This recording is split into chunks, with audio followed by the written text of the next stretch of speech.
안녕하십니까. 3분 논평입니다.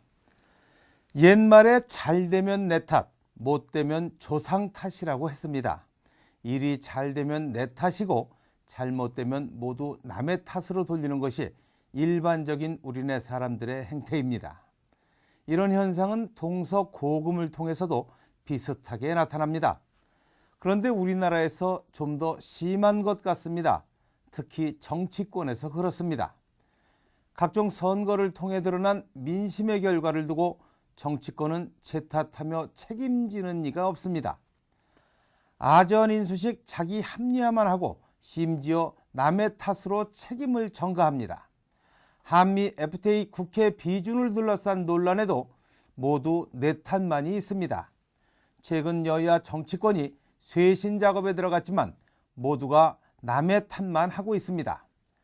여당은 여당대로 쇄신의 목소리를 높이지만 자신을 포함하지 않는 남만을 대상으로 한 말뿐인 쇄신입니다. 야당은 통합을 부르짖으면서 실제로는 대립과 대결에 심지어 유혈 폭력 사태까지 벌어지는 분열이 일어나고 있습니다.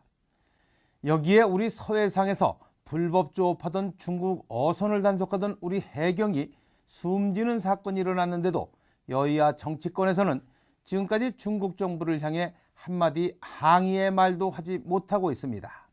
이런 정치권에 어느 국민이 신뢰를 보낼 수 있겠습니까? 모두가 자기 책임을 인정하지 못하고 남의 탓만 해온 데서 비롯된 일입니다.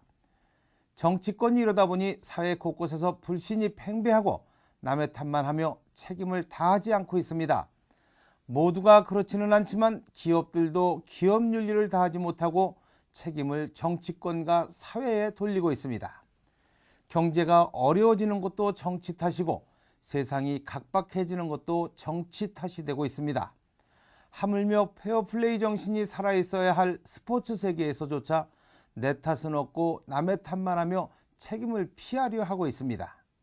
이러다가는 국가와 사회 발전은 고사하고 나라 전체가 생각하지도 못한 방향으로 흡슬려 가고 결국에는 절벽을 만나게 될지도 모릅니다. 절박한 상황까지 내몰리고 있습니다. 한때 종교계에서 내 탓이요 운동을 벌인 적이 있습니다. 하지만 이제 잊혀진 지 오래됐습니다. 선뜻 나서려는 사람도 없습니다. 결국 정치인이 나서야 합니다. 국가와 사회 지도층이 나서야 합니다. 지금 우리 사회의 내 탓 타령은 우리 사회 지도층의 도덕성과 신뢰감이 무너져 내렸기 때문입니다.